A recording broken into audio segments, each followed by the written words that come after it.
All right, so here we have our histogram. Looking at it from left to right, it is represented from the darkest pixels of an image to the brightest.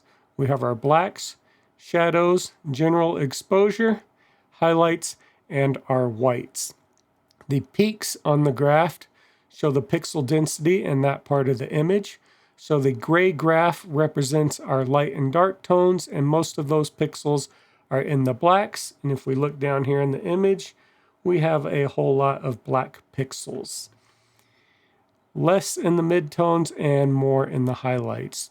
The colored graphs represent those color channels. So if we look at our green color channel here, and kind of the mid-tones, the not too brights, not too darks, we have a lot of green, and you can see that peak here on our histogram graph.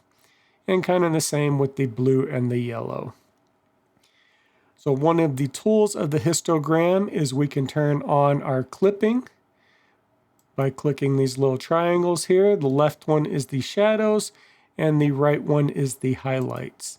And it'll show us under and overexposed images taken out of camera. So you can see here, I did underexpose this image a little because these blue pixels represent pure blacks with no data that we can't get back in post-processing. But for this style of image, something real moody and contrasty, that's not too bad. We don't have any clipping in the highlights because I wanted to keep all the detail in the clouds. But if it was overexposed, we would see clipping something like that. One more way to check your clipping, if you don't want to turn those on, is anytime on an image, press the J key and it will show clipping in the shadows and highlights as well.